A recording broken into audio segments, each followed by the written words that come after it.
तो जय हिंद मेरे प्यारे साथियों। दोस्तों देखिए, भारतीय डाक विभाग यानी कि इंडिया पोस्ट ऑफिस जीडीएस की नई भर्ती को लेकर के बहुत से कैंडिडेट ऐसे हैं जो कि मुझे इंस्टाग्राम पे, टेलीग्राम पे और कॉल करके तरह तरह के सवाल पूछ रहे हैं। जैसे कि एज प्रॉब्लम को लेकर के बहुत सारे कैंडिडेट के मन में सवाल चल रहा है। इसके अलावा क्वालिफिकेशन को लेकर के, इंपॉर्टेंट डॉक्यूमेंट को लेकर के बहुत से बच्चे ये भी पूछ रहे हैं कि सर ये बताइए, फॉर्म अप्लाई करने के बाद जो है मैं सर्कल चेंज कर पाऊंगा कि नहीं कर पाऊंगा, रिजल्ट कब जारी किया जाएगा, आवेदन कब से स्टार्ट होगा, और भी बहुत सारे सवाल जो है आप सभी लोगों के मन में चल रहे होंगे। तो आज के इस वीडियो में इन्हीं सारे सवालों का जवाब आज की इस वीडियो में मैं आपको देने वाला हूं। आज का जो वीडियो है ना, ये बहुत ही ज़्यादा वैल्यूबल होने वाला है। कोशिश कीजिएगा कि वीडियो को आप सभी लोग बिल्कुल अंत तक वॉच कीजिएगा।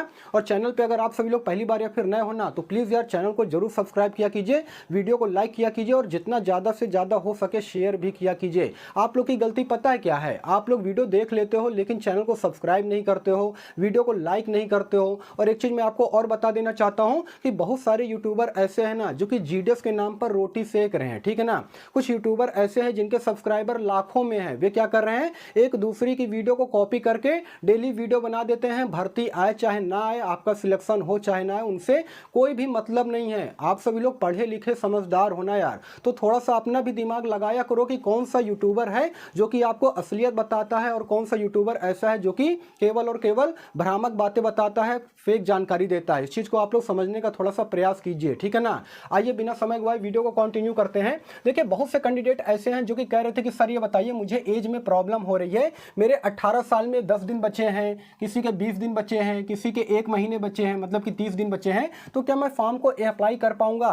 देखिए दोस्तों, एक बात मैं आपको यहाँ पर क्लियर कर देना चाहता हूँ, विभाग की तरफ से अभी जो है ऑफिशियल नोटिफिकेशन जारी नहीं किया गया है, ठीक है ना। लेकिन विभाग की तरफ से जैसे ही ऑफिशियल नोटिफिकेशन जारी किया जाएगा उसमें बताया जाएगा age as on. Age as on का मतलब ये होता है कि आपकी उम्र की गणना कब से की जाएगी। लेकिन जहां तक मुझे लगता है कि 1 जनवरी 2025 के रिगार्डिंग आपका जो एज की गणना है वो किया जाएगा। कहने का मतलब ये है कि जो भी आपका डेट ऑफ बर्थ है और इस डेट तक आपका जो मिनिमम एज है ना, वो 18 साल हो जाना चाहिए। अगर इससे एक दिन भी अगर कम होता है तो आप जीडीएस की भर्ती में फॉर्म को अप्लाई नहीं कर पाओगे। 18 प्लस या फिर 18 पूरा होना चाहिए, तभी आप जीडीएस की भर्ती में फॉर्म को अप्लाई कर पाओगे, ठीक है ना। ये पहले सवाल का जवाब मैंने आपको दे दिया है। आई होप कि इसे आप सभी लोग अच्छी तरीके से समझ में आपको आ गया होगा, ठीक है ना। दूसरा सवाल यह है कि सर ये बताइए, क्वालिफिकेशन को लेकर के मुझे प्रॉब्लम हो रही है कि हाई स्कूल में कौन कौन से सब्जेक्ट होने चाहिए जिससे कि मैं जीडीएस की भर्ती में फॉर्म को अप्लाई कर पाऊं। यानी कि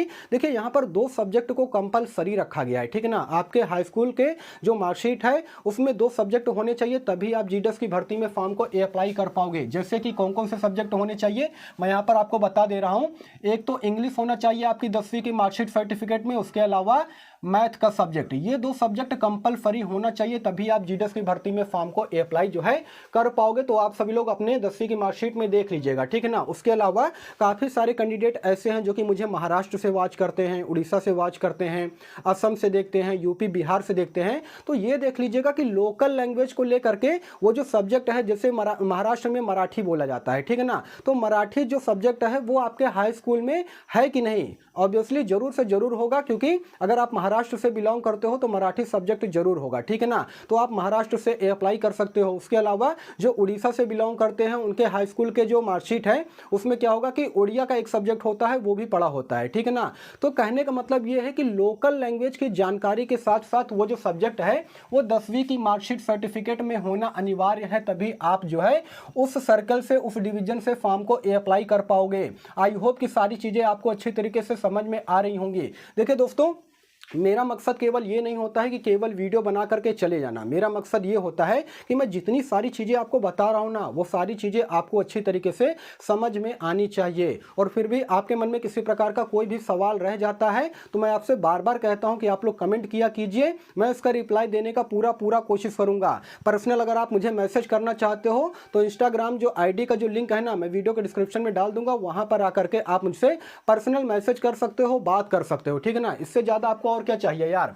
तो क्वालिफिकेशन को लेकर के मैंने आपको चीजें बता दिया है। साथ ही साथ यहाँ पर लोकल लैंग्वेज की जरूरत पड़ेगी, साइकिल का नॉलेज आपके पास होना चाहिए, मतलब कि साइकिल चलाना आपको आना चाहिए। और हाँ, एक बात मैं आपको और बता देना चाहता हूं, कंप्यूटर का सर्टिफिकेट यहां पर बिल्कुल भी नहीं लगेगा।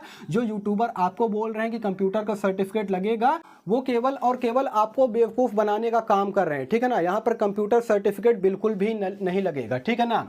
अब अगला सवाल ये आता है कि सर ये बताइए इंपॉर्टेंट डॉक्यूमेंट्स के तौर पे मेरे पास क्या कुछ होना चाहिए जिससे कि मुझे जीडीएस की भर्ती में फॉर्म को अप्लाई करते टाइम पे कोई भी प्रॉब्लम ना आए। तो देखिए यहां पर मैं आपको बता रहा हूं, हालांकि ये बातें मैंने कई बार बताई हैं, लेकिन फिर से मैं आपको बता रहा हूं ताकि ये सारे जो आवश्यक दस्तावेज है आप सभी लोग अभी से बिल्कुल तैयार कर लीजिए।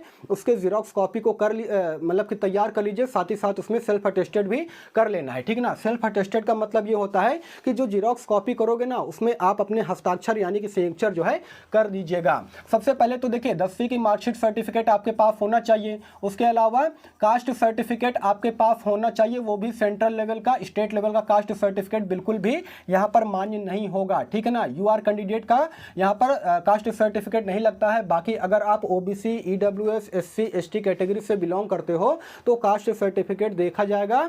और हाँ, ज़्यादा पुराना कास्ट सर्टिफिकेट नहीं होना चाहिए, मतलब कि एक साल से पुराना कास्ट सर्टिफिकेट नहीं होना चाहिए। ये चीज़ को आप लोग ध्यान दीजिएगा, ठीक है ना। उसके अलावा आपके पास आधार कार्ड होना चाहिए, आधार कार्ड और आपके 10वीं की मार्कशीट में आपका नाम, पता है ना, उसके अलावा एड्रेस, डेट ऑफ बर्थ वगैरह, फादर नेम, सब कुछ सही होना चाहिए। किसी प्रकार का कोई भी मिसमैच नहीं होना चाहिए। देखिए दोस्तों, पिछली बार की भर्ती की अगर मैं बात करूंगा ना, 2024 में जो 44,228 पदों पर भर्ती का सिलेक्शन प्रोसेस चल रहा था, आप सभी लोगों को मालूम है, उसमें बहुत सारे बच्चे तरह तरह की गलती किए हैं। फॉर्म अप्लाई करने के बाद जानते हैं क्या कह रहे हैं कि सर मैंने डेट ऑफ बर्थ गलत डाल दिया है, मैंने एड्रेस गलत डाल दिया है। काफ़ी सारे कैंडिडेट ये कह रहे थे कि सर मैंने अपना नाम लिखा तो है लेकिन स्पेलिंग में कुछ मिस्टेक हो गया है। तो ये सारी गलती आपको नहीं करनी है यार, नहीं तो जानते क्या होगा, आपका फॉर्म रिजेक्ट हो जाएगा, ठीक है ना। इस चीज़ को आप लोग अच्छे से समझिएगा। तो यहाँ पर मैंने आपको आधार कार्ड के बारे में जानकारी दे दिया है कि आपके पास अगर कोई प्रॉब्लम हो तो उसे अपडेट कर लीजिए ना, जन सुविधा केंद्र जाइए, वहाँ पर अपडेट होता है, उसे अपडेट कर लीजिएगा। किसी प्रकार का मिसमैचिंग यहाँ पर नहीं चलेगा। चौथे नंबर की अगर मैं बात करूंगा तो जितने भी ईडब्ल्यूएस कैंडिडेट हैं उनके लिए ईडब्ल्यूएस सर्टिफिकेट लगता है, तो आप सभी लोग ईडब्ल्यूएस सर्टिफिकेट बनवा लीजिएगा। पांचवें नंबर की अगर मैं बात करूंगा तो पीएच हैंडीकैप वालों के लिए यहाँ पर एक विकलांगता सर्टिफिकेट बनता है, तो विकलांगता सर्टिफिकेट बनवा लीजिएगा। छठवें नंबर की अगर मैं बात करूंगा तो मेडिकल सर्टिफिकेट, ठीक है ना, जो कि सरकारी अस्पताल से 1 से 2 दिन के बीच में बन जाएगा, वो आपको बनवाना बेहद जरूरी है। उसके अलावा 7वें नंबर की अगर मैं बात करूंगा तो एक्टिव मोबाइल नंबर आपके पास होना चाहिए, ईमेल आईडी होना चाहिए, ठीक है ना, ईमेल आईडी और मोबाइल नंबर एक्टिव होना चाहिए, ठीक है ना, ज्यादा पुराना ना हो। और 9वें नंबर की अगर मैं बात करूंगा तो पासपोर्ट साइज फोटो होना चाहिए, जो कि रिसेंट का होना चाहिए, ठीक है ना, ज्यादा पुराना नहीं होना चाहिए, नहीं तो क्या होगा कि बाद में डॉक्यूमेंट वेरिफिकेशन में फिर प्रॉब्लम होगी, ठीक है ना। कोशिश ये कीजिएगा 1 से 2 महीने के अंदर का अगर होगा ना फोटो तो चल जाएगा, ठीक है ना। तो इतने सारे आवश्यक डॉक्यूमेंट्स जो है आपके पास होना चाहिए। डीवी के टाइम पे भी ये सारे आवश्यक डॉक्यूमेंट्स की जरूरत पड़ेगी। उसके अलावा फॉर्म अप्लाई करते टाइम पे भी ये सारे के सारे आवश्यक दस्तावेज की आपको जरूरत पड़ेगी, ठीक है ना। इसके अलावा कोई भी डॉक्यूमेंट्स आपका नहीं देखा जाएगा। पुलिस वेरिफिकेशन वगैरह बाद में होगा, जब आपका मेरिट सूची में नाम आ जाएगा तो उसके बाद मैं आपको सारी जानकारी देता रहूंगा, ठीक है ना। तो इंपॉर्टेंट डॉक्यूमेंट्स को लेकर के सारी चीजें क्लियर हो गई हैं। तो फॉर्म भरते समय 10th के परसेंटेज को डालें, ग्रेड को डालें या फिर ग्रेड पॉइंट्स को डालें, बहुत सारे बच्चे ये पूछ रहे थे। देखिए दोस्तों, यहाँ पर डिपेंड ये करता है ना कि आपके हाई स्कूल में क्या कुछ है। जैसे कि अगर मान लीजिए कि केवल और केवल वहां पर नंबर शो कर रहे हैं, तो आपको क्या करना है कि परसेंटेज को यानी कि नंबर को परसेंटेज में कन्वर्ट करके आपको वहां पर फॉर्म अप्लाई करते समय डालना है, ठीक है ना। अगर मान लीजिए हाई स्कूल के मार्कशीट में ग्रेड या ग्रेड पॉइंट्स अगर आपके उसमें शो हो रहा है, तो आपको क्या करना है, फॉर्म अप्लाई करते टाइम पे आपको ग्रेड को जो है परसेंटेज में कन्वर्ट बिल्कुल भी नहीं करना है। इस चीज को आप लोग ध्यान दीजिएगा। अगर मान लीजिए A+ है, B+ है ना, यानी कि ग्रेड पॉइंट्स में अगर आपको नंबर मिले हैं तो आपको वहां पर ग्रेड से ही डालने हैं। जब फॉर्म अप्लाई करने जाओगे तो परसेंटेज वाले बच्चे परसेंटेज डालेंगे, ग्रेड्स और ग्रेड्स पॉइंट्स वाले बच्चे जो है ग्रेड्स डालेंगे, ठीक है ना। उसके अलावा 5वां सवाल यह है कि सर ये बताइए फॉर्म भरने के बाद जो है क्या मैं सर्किल चेंज कर सकता हूं या नहीं। दोस्तों देखिए, यहां पर बिल्कुल अच्छे से ध्यान दीजिएगा। एक बार अगर आपने सर्कल चूज कर लिया, फॉर्म अप्लाई कर दिया, फाइनल सबमिट कर दिया ना, उसके बाद आप यहां पर सर्कल चेंज नहीं कर सकते हैं। कहने का मतलब यह है कि डिवीजन तो चेंज हो जाएगा। जैसे कि मान लीजिए आप यूपी सर्कल चूज करते हो और यूपी के आप जो है लखनऊ से फॉर्म को अप्लाई करते हो, ठीक है ना, तो आप बाद में क्या कर सकते हो, जब करेक्शन का विंडो ओपन होगा तो इस डिवीजन को तो चेंज कर सकते हो, लेकिन सोचोगे कि यूपी से मैं राजस्थान से फॉर्म को अप्लाई कर दूं या फिर असम से फॉर्म को अप्लाई कर दूं, तो ये सारी चीजें नहीं होंगी, यानी कि सर्कल बिल्कुल भी चेंज नहीं होगा, डिवीजन केवल चेंज होगा। इसलिए सोच समझ करके आपको फॉर्म अप्लाई करना है, ठीक है ना। देखिए दोस्तों, इतनी सारी यार मेहनत मैं केवल आपके लिए करता हूं। मेरा नाम विशाल है और ये जो यूट्यूब चैनल है ना आप ही का है, इसलिए कहता हूं यार वीडियो को ज़्यादा से ज़्यादा लाइक कीजिएगा, ज़्यादा से ज़्यादा शेयर कीजिएगा और चैनल को जरूर सब्सक्राइब किया कीजिएगा, क्योंकि एक एक वीडियो बनाने में जानते हैं बहुत ज़्यादा एफर्ट्स लगता है, बहुत ज़्यादा मेहनत लगती है, और मैं अपने 3 साल का एक्सपीरियंस पूरा झोंक दूंगा। लेकिन अगर आपके हाई स्कूल में अच्छे खासे परसेंटेज होंगे ना, तो इस बार जीडीएस की नई भर्ती में आपका सिलेक्शन तय है, ये मान के चलिए। मैं और यूट्यूबर की तरह जो है फेक न्यूज़ या फिर भ्रामक जानकारी को नहीं दूंगा, जो ऑथेंटिक जानकारी है उसी के बारे में यहां पर मैं चर्चा करता हूं। आइए अब आगे बढ़ते हैं। अगला सवाल यहां पर यह है कि सर ये बताइए, सर्कल या डिवीजन से डेटा एंट्री यानी कि डेटा कलेक्ट करने का जो प्रोसेस है वो कहां तक पहुंचा है। देखिए दोस्तों, सर्कल या डिवीजन से डेटा कलेक्ट करने का जो प्रोसेस है ना वो पूरा कंप्लीट कर लिया गया है। इससे यह पता चलता है कि किस सर्कल में बीपीएम के कितनी सीटें हैं, किस सर्कल में एबीपीएम के कितने सीटें हैं, किस सर्कल में डाक सेवक के जो है कितने सीटें हैं, ठीक है ना। तो ये सारा का सारा डेटा जो है पूरी तरीके से कलेक्ट कर लिया गया है। अब केवल और केवल बचा है तो उसे पब्लिश करना, यानी कि नोटिफिकेशन को जारी करना। कुछ लोग ये भी कह रहे हैं कि सर जो दिल्ली में चुनाव चल रहे हैं इसके कारण जो है भर्ती नहीं आएगी। दोस्तों ऐसा बिल्कुल भी नहीं है, लोग केवल आपको बेवकूफ बना रहे हैं, ठीक है ना। अभी रेलवे ग्रुप डी की जो भर्ती आई है, क्या उसके लिए इलेक्शन नहीं है? वो भी तो सेंट्रल गवर्नमेंट की भर्ती है, तो फिर वो भर्ती कैसे आ गई? पहले ये बताइए। भर्ती आएगी, हाँ हो सकता है कि यहाँ पर 1 से 2 दिन थोड़ा सा डिले देखने को मिलेगा टेक्निकल एरर के कारण, लेकिन आप लोग घबराइएगा मत।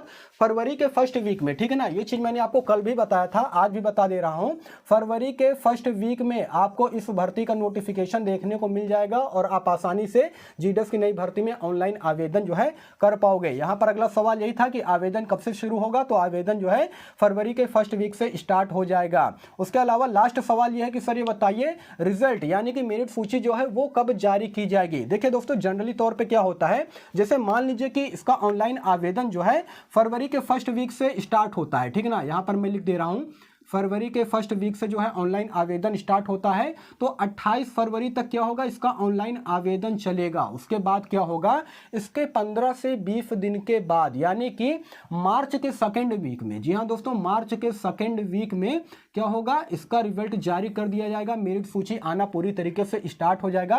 क्योंकि दोस्तों जीडीएस की वैकेंसी की अगर मैं बात करूंगा तो इसका सिलेक्शन प्रोसेस जो है ना वो बहुत ही फास्ट होता है, और यहाँ पर 1-2 मेरिट सूची नहीं बल्कि 7 से 8 मेरिट सूची जारी की जाएगी।